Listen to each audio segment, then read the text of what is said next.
My name is Sarah Vasquez, and I'm the president of the Rotary E-Club of the Greater San Fernando Valley. And welcome to our April meeting. It gives me great pleasure to introduce our guest today. His name is Tom Hardy. And Tom Hardy is the immediate past district governor for life of former District 5260, having served as DG in 2011 to 2012. He's a past president of the Rotary Club of Bishop Sunrise and is finishing a term as Public Image Chair for District 5190. He also serves District 5190 on the Finance, Nominating, and Training Committees, as well as the past District Governor Advisory Committee. He'll be District Conference Chair in 2015. For the purposes of today, however, he was appointed to serve as District Attorney of Inyo County in September 2013 after the retirement of the elected DA.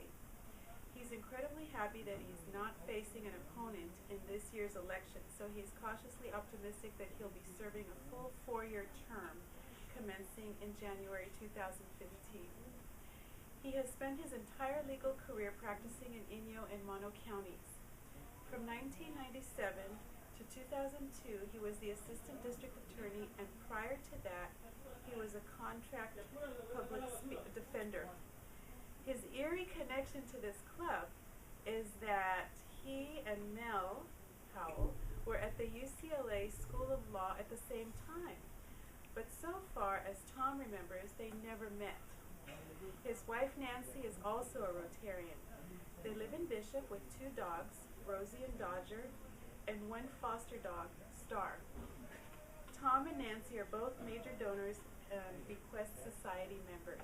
So it gives me great pleasure to introduce our guest speaker today, Tom Hardy. Well, thank you, Mel, and thank you, Sarah. It's a pleasure to be here wherever I'm at. I have to admit, this is a little bit unusual for me. While I've done lots of Rotary talking, usually I'm talking about Rotary things, and I don't think I've ever been called upon to do like a DA talk, so it'll be kind of fun. When I was talking with Mel about this, he didn't give me a whole lot of instruction or direction on what you were looking for or what you really wanted to cover. But I did want to start off with just a little bit of background about Inyo County because it's very, very different from LA County and the San Fernando Valley. Inyo County is about, we're a little bit over 10,000 square miles. We're actually the second largest geographic county in California. Only San Bernardino is a little bit bigger. We run all the way from the peak of Mount Whitney, which is, I think a lot of you know, the highest point in the lowest 48. That's about 14,500 feet, to Badwater, which is over in Death Valley and is the lowest place in actually in all of North America at 282 feet below sea level. In all of that huge area, we only have about 18,000 people, so our county is about the size of 1 or 2 good voting precincts in the San Fernando Valley. Most of the folks we have live in the Owens Valley, which is kind of on the western edge of Inyo County. It's kind of about a 60, 70-mile strip of towns that runs from Bishop in the north through Big Pine, Independence, and then down to Lone Pine. Of greatest interest to most of you about the Owens Valley, and looking around, I can see that there are several glasses of water. So most of that water probably originated in the Owens Valley. Yes, you're welcome. And I think a lot of you know this is actually the 100th year anniversary of the LA Owens Valley Aqueduct, which at its time was one of the most amazing engineering feats in history, notwithstanding the fact that it took all of the water from up here and shipped it all down there. But it is kind of it's certainly something that's important to Inyo County residents. It's been kind of big in the legal world. A lot of interesting California environmental quality litigation has actually started in Inyo County, mostly with us suing you guys about your thievery of our water.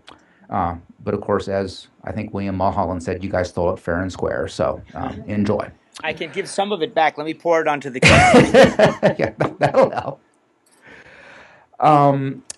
The parts of Inyo County that aren't in basically the Owens Valley, and again, the Owens Valley is right at the foot of the Sierra, so we basically have a 2-mile high mountain range on one side, and then the White Mountains and the Inyo Mountains on the other side. Their other little claim to fame is supposedly we're the deepest valley in America, about 2 miles of mountains on each side.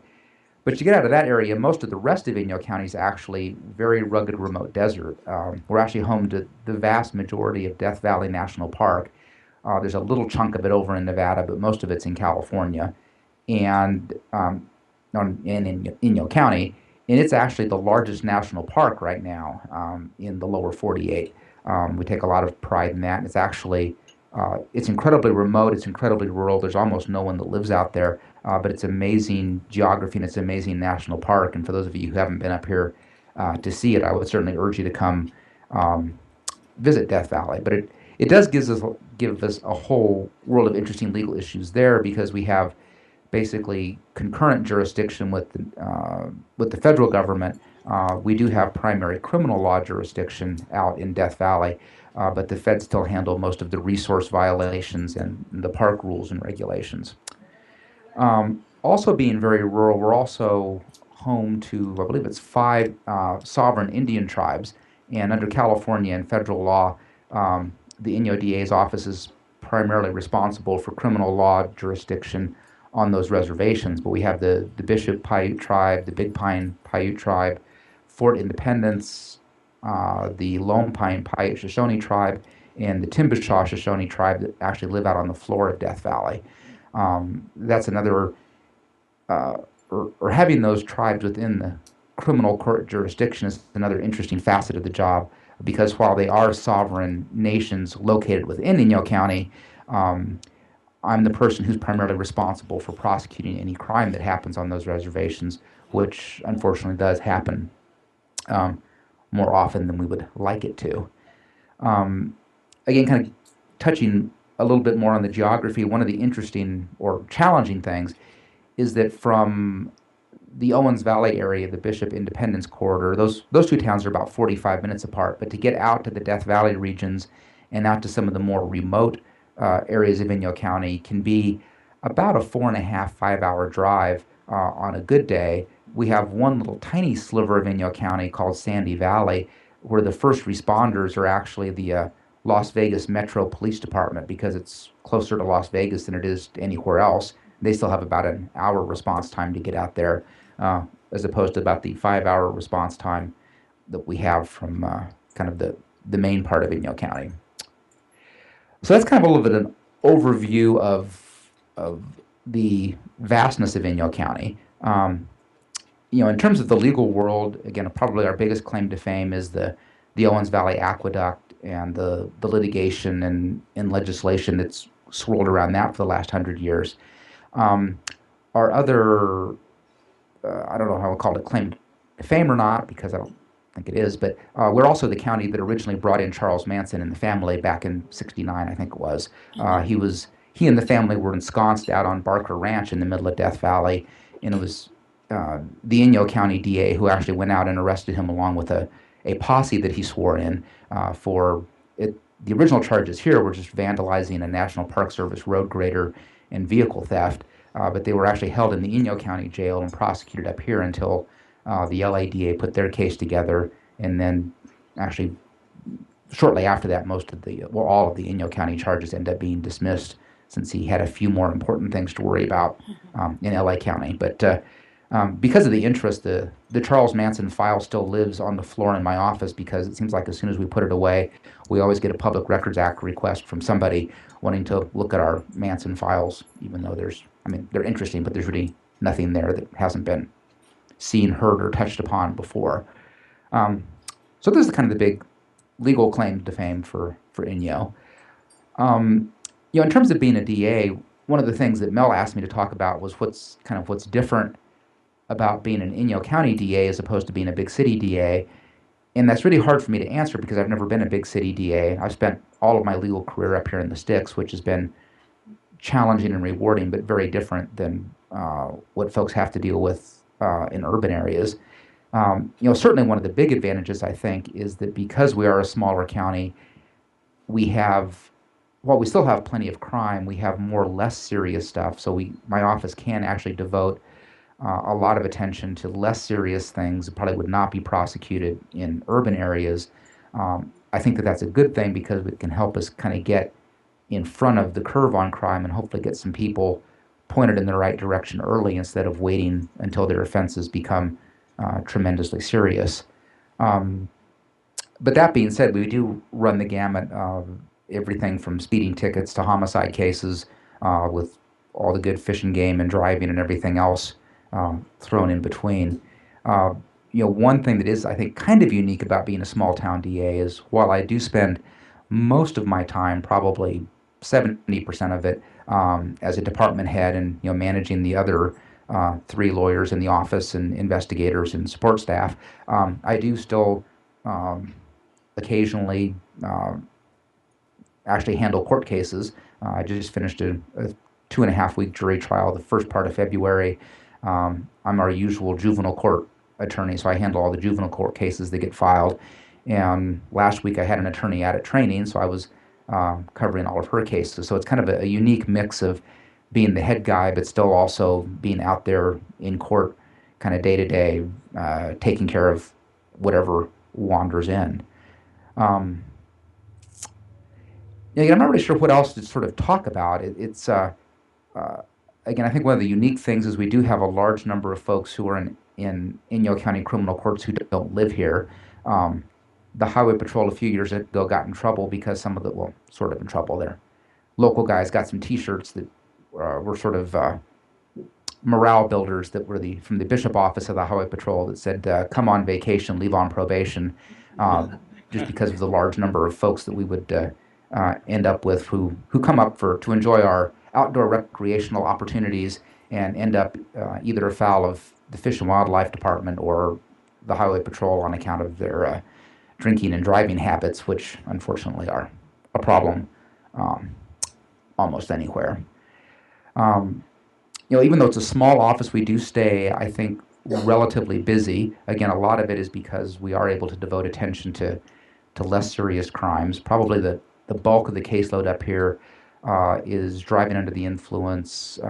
We do have, unfortunately, a fairly high percentage of domestic violence related offenses. We are on a major transportation corridor for the methamphetamine trade, so we do get a fairly high amount of methamphetamine use locally and also just transiting through. In fact, I was just at a meeting that the Attorney General convened, and we're on one of the primary north-south routes for some of the Mexican transnational criminal organizations. Other than that, it's mostly just about keeping the public safe and trying to do what's right by the voters and make sure that we can stay a quiet and happy place for people to come visit. So that's kind of a ramble, but Mel, you assured me you might have some questions. Well, I have a couple quick ones, but other people do too. And you are, as you said, a past district governor, and one of the few past district governors, immediate past district governors for life, as the final District 5260 governor. So if you think that was a ramble as a PDG, we're in good shape. Yeah, I do have a couple questions, but I'll hold them because I think Linda had a question first, and I'm not going to make you or our online viewers motion sick, but I'll still try to turn it a little bit so we can see. So, hi. No. Yes. You can sort of see Linda off to your right a little bit. Linda is our president-elect now, just so you know that. So congratulations. Be nice to her because we're not. Go ahead. My question was, since the county is so vast, do you see a difference in the types of crimes in the different areas of the county? The more, that are prevalent in different parts of the county. For instance, on the reservations versus in the other areas. Surprisingly, it's really not that much different. Most of our reservations are actually fairly close to some of our other population centers. Unfortunately, we might see a little bit more violence on the reservations. It does tend to be the same sort of internal groups within the reservation. I mean, there's a lot of very hardworking people out there who do really well, but unfortunately, there's a few family groups who tend to consume too much alcohol and then act out in violent ways against each other, usually. So we might see a little bit more of that on the res. Uh, a lot of the drug trafficking stuff we usually see off of the reservations, and frankly, a lot of the stuff out in the what I think of as the deep desert, the places out, Death Valley, Tacoma, Shoshone. A lot of that still kind of gets handled by the resident deputies out there, and we actually don't have a whole lot of court filings unless something gets really bad. Unfortunately, we do get a number of homicides that usually flow in from the desert, what we call South County, because we're not too far from Vegas. We've always joked that there's probably untold mob graves all around southeastern Inyo County. We just don't know where they are, and that's fine. But by and large, the kinds of things we see are pretty uniform throughout all the county. Actually, that raises a quick follow-up question, and I'm almost not kidding. Who would have jurisdiction if someone were to discover that in Inyo County buried, based on the likelihood that the crime wasn't committed in Inyo County? It was just the shall we say, the less than polite burial? That is a good question. Usually, frankly, occasionally when they do find bodies out there, it's usually very difficult to tell. Well, not to. I know you all just had lunch, so I'm not going to try to gross anybody out. But usually, the realities of bodies left on the desert make rendering or determining the cause of death difficult, if not impossible. And the coyotes usually kind of help spread remains around, so you don't really know. But theoretically, the jurisdiction, if you could actually find and determine a cause of death, it would technically be in the jurisdiction where the homicide happened, not where the remains ended up. But again, oftentimes it's very difficult to make that determination. I know that our running joke, well, it's not a joke. You're going to think people are weird or think I'm weird. But, when on the rare occasions when bodies are found in southern Inyo, the usual response is drag them back to San Bernardino where they belong and tell them to come over there. Yeah, under cover of darkness. Exactly. Oops, Like, look what we found them in San over there. Bernardino. That works in Rotary districts too, Yeah. I have a quick question about what is the size, and I have two reasons for asking this. What's the size of the court system? I mean, across Los Angeles County, as anyone knows here, if you're summoned for jury duty and could be sent anywhere from Santa Clarita to Norwalk, and never to the courthouse closest to you, obviously. But how big is the court system itself there in terms of the ability to handle the volume of cases that do go to litigation, at least on the criminal side? Yeah. Well, we are what is affectionately known as a two-judge county, which is the minimum number of judges that a California county can have. So we do have two regularly elected judges. One judge tends to handle the criminal calendar, and one judge tends to handle the juvenile calendar and the civil calendar. While we are busy because of only having two judges, so far, knock wood, we can kind of keep most things under control. We do rely on what's called the Judicial Council of California, who appoints visiting judges who will visit from time to time, and they usually handle the bulk of the jury trials or contested matters if they're going to take more than just a day or two. So you do get to meet a lot of interesting judges from out of the area because of that. We only have two courthouses. We have one. The main courthouse is in Independence, and then there's a second court facility that's located in Bishop, which is right on the north edge of the county. And that usually handles misdemeanor cases that occur on the north end, and also some of the civil cases that happen in the county. Now, if with one of your background, you've been practicing up there for your entire career. Yes. After getting out of UCLA Law School without having to meet me at some point, and yeah, which was a blessing, but that's... as I've heard. But what this means, of course, I mean, there's an old joke that a good lawyer knows the facts, and a great lawyer knows the law, and the perfect lawyer knows the judge. You've been working up there for a long time, and you've also done a lot of defense stuff too, even when working also as a contract DA. So you've done the defense side, now you're doing the prosecuting side. how does that impact on what you bring to any given situation? That's a good question. I don't know. It's a boring answer, but I think it doesn't make that much difference other than just experience. I mean, I think the one good thing about having the defense experience when you're a prosecutor is you kind of know how the defense is thinking about a case, and vice versa. If you're defending after you've been prosecuting for a while, you know where the prosecution's coming from. But really, people kind of make fun of lawyers for lots and lots of different reasons. But one big reason is, we're trained to be advocates and present the best case we can, no matter which side of the table we're sitting on. So in that regard, it's almost just sort of like being on opposite sides of the mirror, but you're still dealing with the same basic issues. You're just kind of arguing them from different directions. So that part really hasn't been that hard to adjust to, and it's been mostly an experience gathering thing. I mean, I will say it's kind of a little bit more fun sometimes to be the prosecutor because you do win more, but that's because when you're the prosecutor, you get to decide what cases get filed. So I always tell people that if you're deciding which cases are supposed to get filed, you better be winning more, or you're doing a really bad job of figuring out what cases should be filed. Anyone have more questions? Yep, we have a question from our guest. I'll spin you around slowly, whose name happens to be also Mel, so be particularly nice to him. Can you take it away from law and just kind of give us an overview of what's happening in Inyo County? Is there development, or is the population increasing, or is it just staying as it is?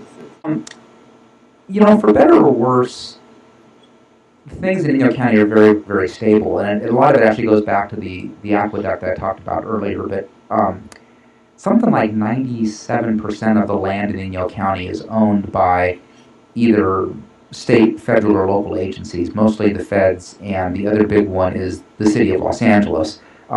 They actually own real estate. They bought it for the water rights, and they've maintained the ownership of the land. And because DWP has been reluctant to allow any kind of economic base to get established up here, they very rarely sell off or allow any of the land that they own to be developed. So it has a very small percentage of land that's even available for any kind of development at all. So it's kept the towns pretty small and pretty constant at about our 18,000 population. It's basically the same as it was when I was going to high school up here. It's shifted around a little bit. There's a little bit more in Bishop and a little bit less in Independence and Big Pine, but it's kind of stays relatively steady. Most of the economy now is tourism. Back, in the day, we had a lot of mining and ranching. Still a little bit of ranching. Virtually no mining anymore, just because the mines are basically played themselves out. There's still some folks who like to sort of play at being miners, but other than, I think there's maybe 2 big mines in the south part of the county, kind of near Vegas, that actually are commercially viable, but the most of the rest are not. So most of the folks make their living on folks who come up to enjoy the outdoors. In fact, this particular weekend was the general fishing season opener, so we had lots of your compatriots up here fishing this weekend. We get a lot of traffic through for folks who go skiing up at Mammoth Mountain. This has been kind of a terrible year for that because of the lack of snow, but that's kind of the other big tourist base. And then some hunting kind of stuff usually in the fall. Kind of we have the deer season and upland bird seasons, and then also lots of just hikers, backpackers, and campers.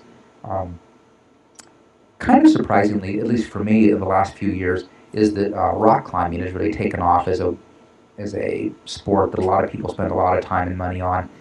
And I don't climb rocks, but I'm told by the people who do that Bishop is one of the premier rock climbing destinations in the world right now. So we do get a lot of folks from all over the world who come here to go rock climbing. So that's kind of what most of it is now. Very little. We have a couple of small industries, but mostly it's kind of mom and pop tourism kind of business. So back up, where does the revenue come from to run the county? Like with most general law counties, most of it comes from the state. We do have the federal agencies and even DWP do pay either property tax or what are called in lieu of fees. The feds pay in lieu of money instead of property taxes, but that still contributes to a good part of the revenue. We do have some fairly, like, again, DWP is a fairly major employer. The federal agencies are good paying employers, so we do get a lot of government workers and government income flowing through that way. But it is a fairly poor area. When I was getting ready for this, I was looking up some of our stats, and I think our median income in Inyo County is only around $42,000, $43,000. So it's not, it is not a rich area by any stretch of the imagination, except for most of the folks up here who do have money have usually retired from somewhere else and have, are enjoying the rural lifestyle, but they're doing it with money they made somewhere else. Thank you. Sure. Tom, I think we may we may be clear on questions, so I think we can wrap up the presentation part. Okay. Thank you for your time. We hope you have an easy drive home from our meeting place. I'll do my best. Yeah, hopefully there's not much traffic up on the, through the Antelope Valley, so I should make it without too much trouble. Good. Let's see if anybody buys this. And although don't hang up yet, but for purposes of our program, ladies and gentlemen, past District Governor, Inyo County DA, Tom Hardy. Thank you.